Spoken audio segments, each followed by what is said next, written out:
Welcome to LC Screen Talk. My name is Larry, and today I am ranking all of the animated films I saw in 2017.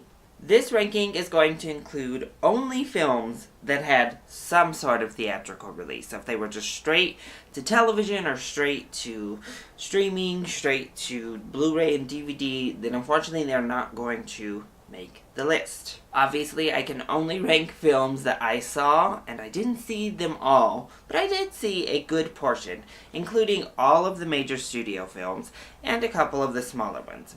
But unfortunately, I haven't seen a lot of the smaller anime films, such as A Silent Voice this year. Sorry.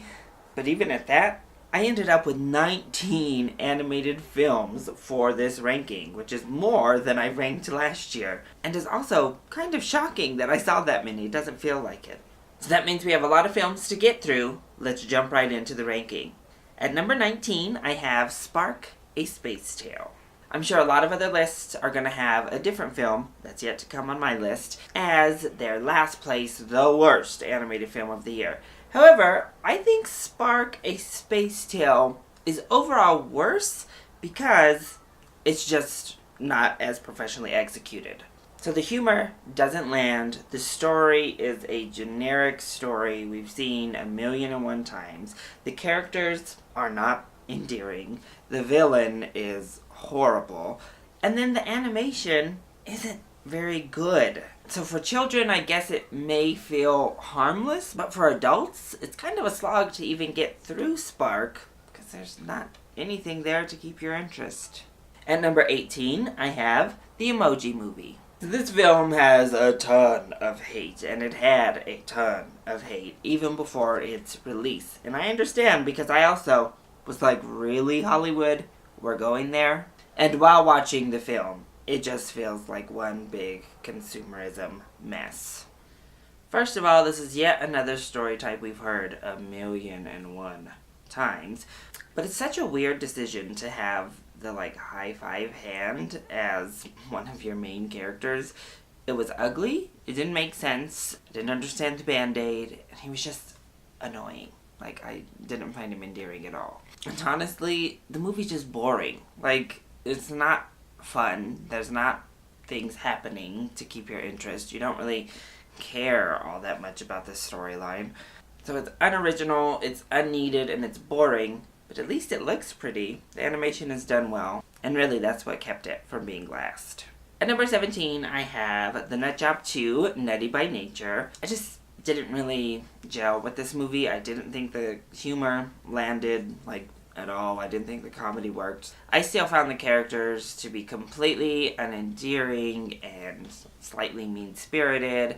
The villain was just horrible. The whole plot line was kind of just meh. The only saving grace for me with The Nutjob 2 was it was a slight improvement on the first, but I still didn't really enjoy it. At number 16, I have The Boss Baby. This film kind of ended up being yet another 2017 animated film that was just okay. But we get yet another talking baby movie that just doesn't work. Of course, none of it makes sense. Of course, the plot is just okay. And the jokes revolve heavily around, spanking baby butts and ridiculous stuff like that you're oh, this is off-putting. But I didn't think the jokes landed. I didn't think that the story was all that entertaining. When we get down to the heart of the story, it doesn't really hit hard. It doesn't come full circle enough to make up for what the rest of the film lacks. But to Boss Baby's credit, again, it's Dreamworks, so it looks gorgeous. The animation is done very, very well. But they also do take some chances with their animation storytelling devices. When we're in this, imaginary land, they switch up the type of animation, and it looks very, very nice. So, animation done well, looks professional, has at least a little bit of inventiveness to it. So that's what gets Boss Baby at number 16. At number 15, I have Rock Dog. So the animation for Rock Dog is not as good as something like The Boss Baby or The Emoji Movie. However, the heart is there, in which both of those films sorely lacked. I really was endeared to our main character. I was interested in his dream, and I was interested in his story. So it made me much more interested in the film itself. I also thought a lot of the humor with the, like, rock star cat worked really well. I thought he was a pretty funny little character. But then you get, like, the wolves, who were kind of insufferable. And that entire bee storyline with trying to take out the dogs so that you can get back onto the mountain or whatever, it all seemed very pointless. It would have been much better if they just streamlined it as son wants a dream, father is hesitant and wants something else for his son, and leave it at that being the conflict. But we got what we got. At number 14, I have My Little Pony, the movie. So I don't watch My Little Pony. I don't know that I've actually ever seen a full episode. We watched it once in one of my classes, I think. But that kind of left me at the end of the film not really feeling too harshly either which way. I wasn't a fan that was, like, offended at the film that they produced off a property I love. And I also wasn't able to love it because I didn't really know the characters. I didn't have that personal connection. And what I got was a colorful, perfectly innocuous, fun, bright, pretty movie. The film had some great things to say about friendship and did have some genuinely, like, funny, fun sequences to go along with that. But then there are also some cringeworthy attempts at laughter that I was just like, oh, alrighty then. I thought our little henchwoman pony was awesome with her little, like, nub for a horn. I thought she was great. But the main villain himself was horrible. Like, he was a cartoon, he wasn't intimidating, and I thought he was pointless. I wish they had just made the little, like, dark pony our main villain. The music was meh. It wasn't really that great, I don't think. There was no real great original song to be had here. The voice work varied. I thought some of the guest spots worked well, like Kristen Chenoweth, I thought did a good job. But the queen, her mother, I don't think did a very good job. So My Little Pony is just kind of like a mixed bag all over the place. For every cute moment, there's an annoying moment. For every wonderful character, there's a character. So it just turned out to be a mixed bag that left me with an okay, innocuous animated film. At number 13, I have Smurfs, The Lost Village. So this is definitely an improvement upon the live-action Smurf movies that we have received in the past. Definitely. And there actually is a lot to take away from this film. I think we have some nice character moments. It's nice to see them start exploring new realms of this Smurfs universe, to go after a lost village and find more female Smurfs. But really what puts this so high on the list is that the animation is not just well done and professional, such as The Boss Baby. It's amazing. The animation is absolutely stunningly gorgeous. As they make their way through all of these different landscapes within the Lost Village, it is just beautiful. Like, some of the best animated sequences of the year. And when we're allowed to be swept up into these magical moments without some nonsense breaking it up, it's a really good time. However, there's a lot of nonsense, and a lot of nonsense that I didn't really care for. Again, like with most of these films on the bottom half of the list, the comedy just did not work. They went for the lowest common denominator, grabbed that low-hanging fruit each and every time they saw the opportunity to do so. Oh, and Gargamel, our villain, was just horrible. Like, I just thought it was a horrible villain. So hokey, so ridiculous. I didn't really find anything redeeming about it. And actually, speaking of animation, the animation looks beautiful and gorgeous up until we get to, like, Gargamel and his cat, and it just looks horrible. It looks super cartoony and like it was ripped out of a completely different film. Even though the Smurfs themselves look like Smurfs and look cartoony, they at least fit in with what is going on here. He just, So while the animation is beautiful, and possibly some of the best animated sequences in any of the mainstream films this year, it cannot make up for just kind of cringeworthy humor throughout, with dialogue that is just kind of like horrible, and characters that oftentimes you get more annoyed by than endeared to. At number 12, I have The Star. This is so much higher up on the list than I anticipated it would be when I went into that theater to see it. I expected this to maybe even compete for the worst of the year, but I surprisingly thought it was a charming, cute little film.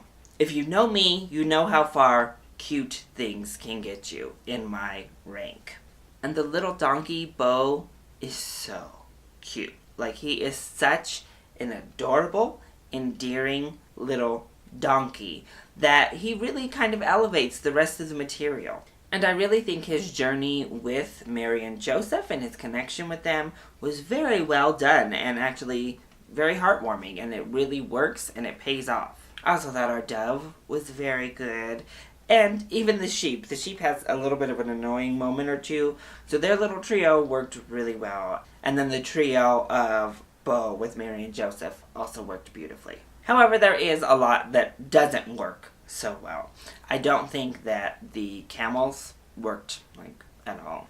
I just was like, oh, why do we even have them? Why are these characters here? And I also felt like, why are our villain characters here? Again, why can't this just be a story of getting Mary and Joseph to where they need to go? Why do we have to have these dogs chasing after? I guess to kind of like propel Bo to go with them. I don't know. It just, all of that felt like mess. And then the humor is very hit or miss. There's some nice, pleasantly surprising, good jokes here. And then there's some just horrible ones. At number 11, I have Despicable Me 3. The Despicable Me franchise is one that I've never really gotten the appeal of. I think they are perfectly alright movies, but I've never really been in love with them. And this film fits right in that category. It was fine, but nothing really here that was great or stand out, and thus it doesn't get into the top 10. My main issue with this film was that it wasn't really cohesive. It felt like 3 episodes of a Despicable Me animation from television that they just stuck together and like had one little thread to put them all into a film. It felt like adventure here, adventure there, and we're done. Story and plotline here about being twins, story and plotline there about being a stepmother and children, and then we have to throw in the Minions and their little storyline as well. Oh yeah, and there's also this like 80s child star who's trying to ruin the world. Like with all the Despicable Me franchise, and really all of the Illumination movies, some of the humor works, a lot of the humor doesn't work for me. The animation is fine, it's not really great or bad, it just is, it's fine. And that's just kind of how the film is. It's fine. I think it fails on a lot of technical aspects of filmmaking, but for enjoyment factor, it's fine. So we're at the top 10, and at number 10, smack dab in the middle of my list is Leap. I was pleasantly surprised by this film. I really did not like the movie trailers for this. I thought that they were horrible, and I thought that our main protagonist came off as a terrible person. So I wasn't really looking forward to Leap, and I left feeling like that was a nice little heartwarming, pleasant animated film. Our characters are not nearly as grating as they came off to be in the trailers. And every single one of the characters in this film, outside of our main villain, the mother of one of her rival students, has growth. They all go somewhere. By the end of the film, nobody is in the same mindset as they were when they first started their journey. And that's a beautiful thing to see, where we have so many characters, so many that are perceived as villains or perceived as roadblocks, that come into their own. But I thought the animation was very nice. I thought the dancing sequences were really beautiful to look at. The Parisian backdrop was also very nice. So a lot of this film really worked for me. What didn't work? The villain. I thought she was horrible. They had an MC Hammer line in there that I was like, are you kidding me? And then our lead is the dreaded term, a Mary Sue. I mean, she does pick things up like that. She's able to come in and dance and beat out these girls who have spent their whole life, which is completely unrealistic and maybe not the best message to send to children. And especially the message of, as long as in your heart you don't really have to train or do work, you can just be that. But it is a nice message to pursue your dreams. So number 9 kicks off the top half of the list, and here we are with number 9, the Lego Ninjago movie. There was a lot for me to really enjoy about the Lego Ninjago movie. I think that Dave Franco's voice work was wonderful here. I actually think all of the voice work worked really well. I enjoyed Jackie Chan in his role, and I thought the characters all were really likable. I thought that they were endearing little characters that you wanted to root for. I also do think that there are quite a few laughs. I'll say that I think it's the least funny for sure, out of the 3 Lego films thus far. And overall quality is the worst out of the 3 Lego films thus far. And it did feel like literally every department was a step down, including the animation, which I thought was good, but not great. But then you get some inventive wonderfulness, like the cat that came in, and you're like, okay, yes. So overall, I don't think this film does many things bad. I think it's a good film across the board, just a film that is unfortunately a step down from its predecessors, and that's why it's here at number 9. It doesn't do many things great either. At number 8, I have Pokemon, the movie. I choose you. The fanboy in me really geeked out in this film. I really did enjoy myself with Pokemon the movie. I think the animation is probably the best animation for any Pokemon film to this date. I thought it looked absolutely gorgeous. They really amp up the cuteness factor. Pikachu is at like his highest levels of adorable in this film. Plus, nostalgia was so strong. They used some of my favorite and a lot of our favorite story beats from the Indigo League series, including the Butterfree story, the Charmander story, and of course, Ash and his connection with Pikachu, which continues to be the heart of the franchise. I do have a lot of nitpicks as a longtime fan of the series about who they did, who they didn't include, and why couldn't they just add this storyline in, or we had to really rush through some of these stories so we didn't get the emotional impact that we were originally able to get. But honestly, as a cohesive movie, it needed to be skipped. It needed to move along so we didn't stick in these long storylines and try to shove episodes upon episodes into one single film. However, the whole Chosen One type story within Pokemon itself and with Ash Ketchum has been done to death at this point, even if it was a nice throwback, again, to the original series. But then we got so schmaltzy with that ending. Like, so schmaltzy.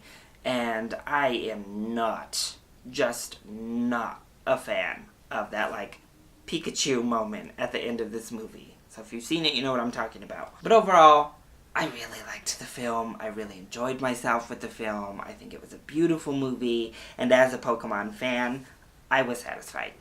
At number 7, I have Ferdinand. Ferdinand definitely has a lot of downsides. I really think most of the humor fell flat. And I really think most all of our side characters were just kind of in the way and like, okay. And a little bit annoying.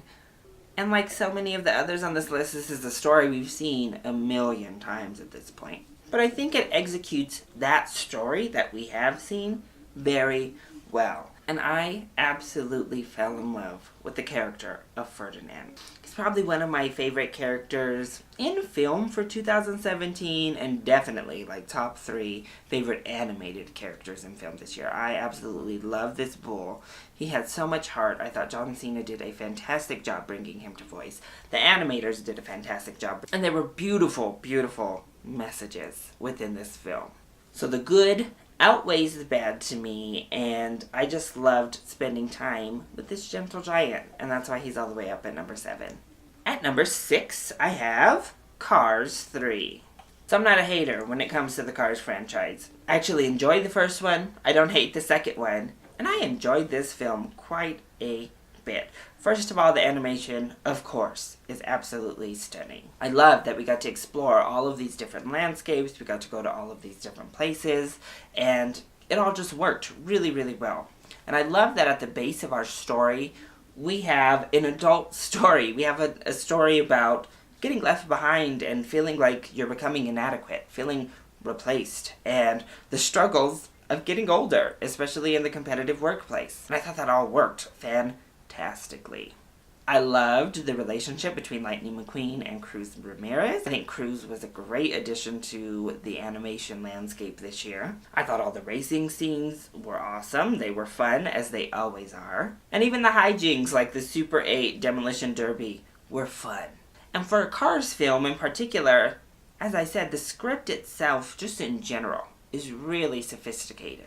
And then we have other moments where it's like, well, I liked Doc a lot, and his mentorship with Lightning McQueen we really focused on him in this film. Sometimes to detriment, but a lot of times to good effect, and then seeing that transformation within Lightning himself ended up paying off. But personally, I didn't love the end. I did not love how this story concluded. I felt a little bit robbed of an ending to the story, if I'm being honest. We just skipped over doing an ending here to do a jump start moving forward. And I felt a little bit cheated by that, and I didn't love it.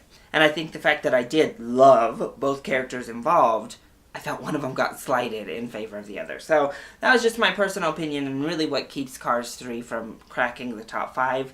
But I do think it was a very solid film. At number 5, I have Captain Underpants, the first epic movie. As a kid, I loved Captain Underpants. I used to read it all the time, and I was hesitantly excited for this film. I thought the first trailer in particular was awesome. I thought they worked in that comedy so well, and I was excited to see what they could do with this property. And thankfully, I think they succeeded bringing the property to life. It was fun, it was funny, it was lighthearted, just like the books, but it was inventive and it was daring, and it actually pushed the envelope. They worked within a $30 million budget to bring in sock puppets and bring in flipbook animation. I loved how many different forms of storytelling they folded into this one film. It was wonderful. I think the comedy mostly works. Personally, there are quite a few clunkers as well, but overall, it's a fun, funny movie, and I love that it encourages creativity. That's a huge takeaway from the film. Creativity and friendship, and I think it works beautifully. At number 4, I have the Lego Batman movie. I loved this movie. And I would actually say number 4 up is where the love section comes in. Personally, I think this is right up there on par with the Lego movie. In my own personal taste, I know it sounds blasphemous, I may even put it above the original for myself because I just loved it. I do think the animation is the one area where the original Lego movie far trumps the Lego Batman movie, but I think the humor just worked so well. I was invested in the heart of the story and the character development of Batman himself. I thought that all worked beautifully. I think the jokes were coming fast and furious up until we got more serious and we got more heartfelt, and then we switched gears a little bit, and I thought that worked, personally.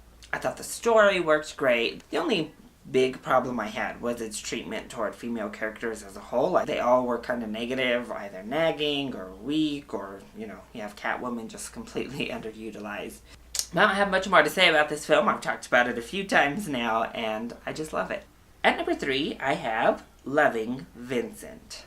What a beautiful film. This was the first ever film done via painting, 100% painted stills created into an animation, and that is amazing. And when you watch this film, it is absolutely stunningly gorgeous, and I love that they just paid homage to Vincent van Gogh while telling a Vincent van Gogh story. I thought that was amazing. And I see that a lot of other people didn't really get into the story. I liked it. I was really invested. I was interested. I was intrigued. I never got bored with the story. Yes, it is very exposition heavy, but that's because you're following an amateur detective. I don't really know what else you want. There has to be a lot of exposition. But I thought the characters were all really ripe. It was always very interesting to watch as you got these different stories and these different takes and all this gossip.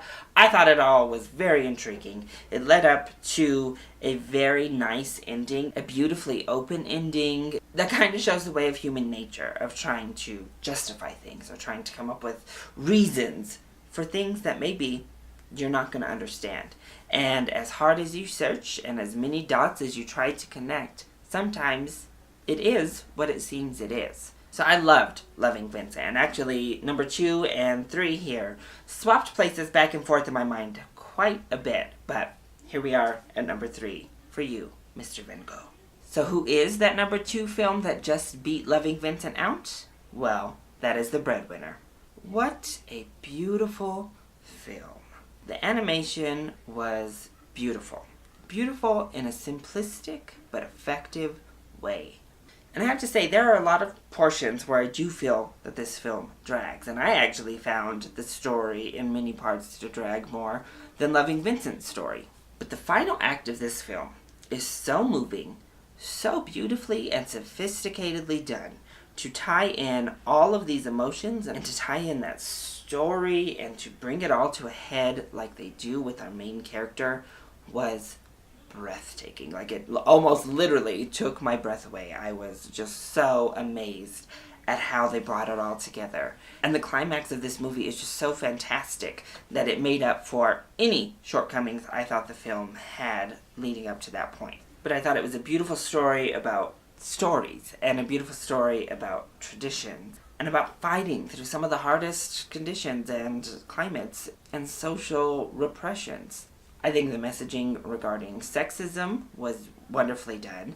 I think it was beautiful for showing, hey, the Taliban is evil to those other brown people too. They are evil to those people that are just living within the countries. So while some of the story plots I was like, like the plot of the young kid who gets mad at her father at the beginning and then is like shipped away off to war, I thought that was kind of a weak person and a weak subplot in general. And then again, some of the like slower pacing, it was all for naught by the end because I was so invested and I was so swept up in where we wound up that it kind of encompassed the whole film in getting to this highly impactful, incredibly moving point.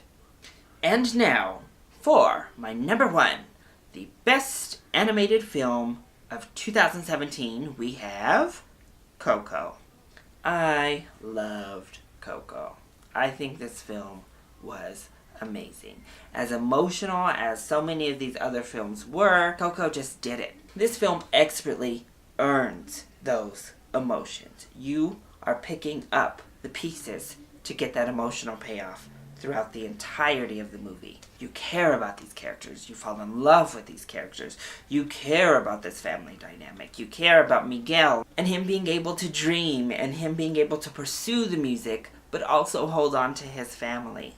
And this is another one where I think everybody in the film, all of our main characters, have development. They all finish in a place more advanced than where they begun their journey, and that is a beautiful thing to behold. The animation, of course, is sublime. It's from Pixar. The colors are gorgeous. It mixes like pure animation with this like super hyper realistic animation, as good as anything else they've ever done, and they do it better than anybody else can think of doing it. It showed such beautiful respect and homage to the Mexican culture and this holiday. It was educational regarding the holiday and what it's actually about and what it actually represents and the actual meaning of it, that it's not just Mexican Halloween. There have been other musicals on this list. There were other original songs on this list, but none of them came close to touching the beautiful music here in Coco, from the score itself to all of this original music. It was just all beautiful. I love what it had to say about dreaming, about being yourself, but also about family. And the sophisticated messages about being remembered and death. I thought it was fantastic. I just loved Coco so much, and that's why it's number one on my list of the animated films of 2017. So that is my personal ranking of all of the animated films I saw in 2017. What did you think of the ranking I provided? And more importantly, how would you rank the animated films that came out this past year? Leave your ranking, your thoughts, your opinions, your comments, all in the comment section down below. Or you can hit me up on Twitter. Also, if you enjoyed this video, please leave a like down below. And don't forget to subscribe to the channel so you are always up to date on our latest videos. As always, I love you all so much for your support. Mwah! Thank you for watching, and I'll see you next time. Bye!